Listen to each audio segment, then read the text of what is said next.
রাম রাম। আমি প্রথমে আমার ঠাকুরকে জানাই আমার প্রণাম এবং আপনাদের সকলকে জানাই বৈদিক অভিনন্দন। রাম। এই বলে আমি আজকের তত্ত্ব রচনা শুরু করছি। আজকে আমি আপনাদের নিখোঁজের সারা এই বইটি পাঠ করে শোনাতে চলেছি।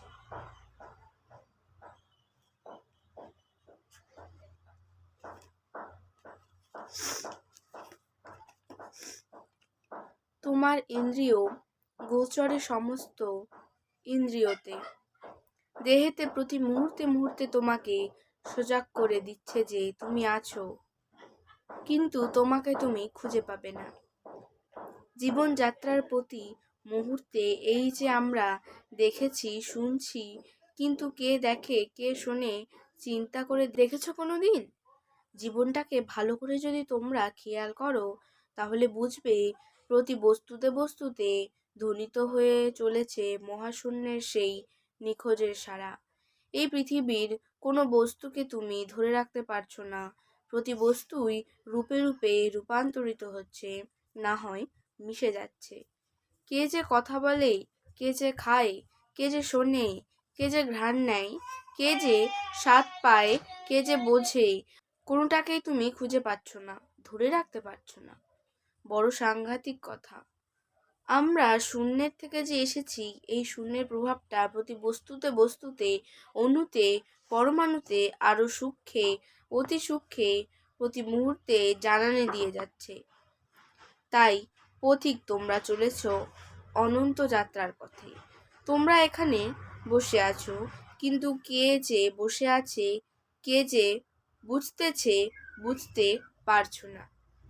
তোমাদের দেহের হাতে বোঝে না, পায়ে বোঝে না, চোখে বোঝে না, জিভায় বোঝে না, কানে বোঝে না, কোনো ইন্দ্রিয়ই আলাদা আলাদা ভাবে বোঝে না।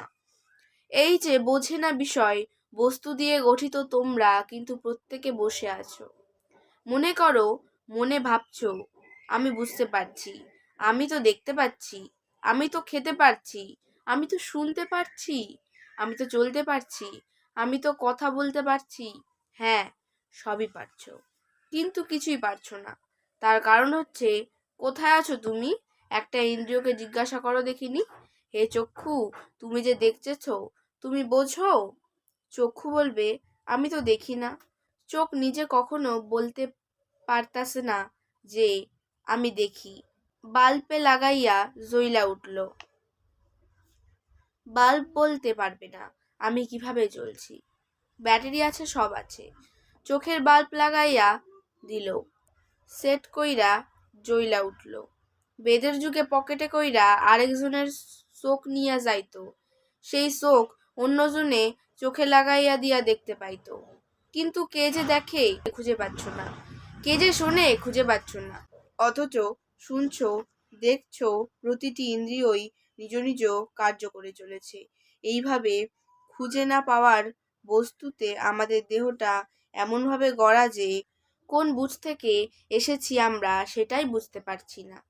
কোথায় যে লীন হয়ে রয়েছে সব, আমরা যদি একটু তলিয়ে যাই, সবাই যদি তলিয়ে যাও, খুঁজে পাবে না নিজেকে, একেবারেই খুঁজে পাবে, হারিয়ে যাবে, তলিয়ে যাবে, কোনো কিছুরই শেষ খুঁজে পাওয়া যাচ্ছে না।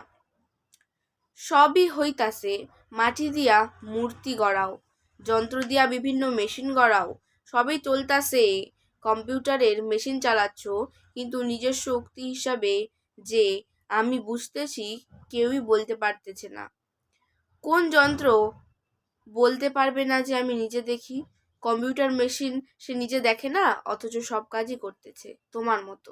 সে যেন মাধ্যমে সব কাজগুলি করতেছে, আর আমরা যেন স্প্রিং এর মাধ্যমে আমাদের জীবনটা চলছে। কি কইরা বুঝতেছো? কে বুঝতেছো?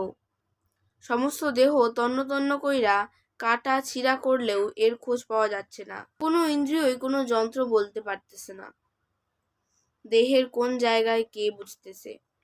আমি যদি বলি, হে দিনেশ, আমি কিন্তু তোমাকে ভালোভাবে দেখতে পাচ্ছি, তোমার কথা ভালোভাবে উপলব্ধি করতে পারছি। দিনেশ, বাবা, কি করে তুমি উপলব্ধি করতে পারছো? তা জানি না, এই যন্ত্রে উপলব্ধি হচ্ছে, যন্ত্রই আমার উপলব্ধি। যেই উপলব্ধি করছি এই যন্ত্রের মাধ্যমে সাড়া দিচ্ছে, কিন্তু যন্ত্র নিজেও বলতে পারতেছে না কিভাবে আমি সাড়া দিয়ে যাচ্ছি, কিভাবে আমি দেখতেছি, কিভাবে আমি খাচ্ছি, কিভাবে স্বাদ গ্রহণ করছি, কিভাবে ঘ্রাণ নিচ্ছি। সমস্ত যন্ত্রকে তছনছ করে জিজ্ঞাসা করেও এর সদুত্তর তুমি পাচ্ছ না, অথচ আমরা যে বুঝতেছি তাহা অস্বীকার করতে পারছো না। তোমাকে জানিয়ে দিচ্ছে, তোমাকে বুঝিয়ে দিচ্ছে, তোমার ইন্দ্রিয় গোচরে, সমস্ত ইন্দ্রিয়তে, দেহেতে, প্রতি মুহূর্তে মুহূর্তে তোমাকে সজাগ করে দিচ্ছে যে তুমি আছো, কিন্তু তোমাকে তুমি খুঁজে পাবে না। বা কি চমৎকার! খুঁজে পাচ্ছ না? তাহলে সেখানে দেবদেবতা বসিয়ে তুমি কত খুঁজে পাবে? নিজেরই খুঁজে পাও না, কেউ কোনোদিন তোমরা নিজেরে খুঁজে পাওনি। কোনো অতল তলের গভীর সুর থেকে এই সাড়া দিচ্ছে যন্ত্রের মাধ্যমে, আজও এর সমাধান কেউ করতে পারল না। এদিকে কত কবির কবিতা হইয়া গেল, সাহিত্য হইয়া গেল, হাজার হাজার গান নৃত্য হয়ে গেল, যন্ত্রে যন্ত্রে আবিষ্কার করে সমস্ত জায়গা ভরপুর করে ফেলল এবং সব গ্রহ নক্ষত্রের সংবাদ আনতে শুরু করলো। আজকের তত্ত্ব আলোচনা আমি এখানে শেষ করছি। দেখা হচ্ছে পরের ভিডিওতে। ভালো থাকবেন, সুস্থ থাকবেন। রামনারায়ণ রাম। প্রতিদিন এরকম নতুন নতুন ভিডিও দেখতে হলে আমার চ্যানেলটিকে সাবস্ক্রাইব করবেন এবং পাশে থাকা বেল আইকনটি প্রেস করবেন। ধন্যবাদ।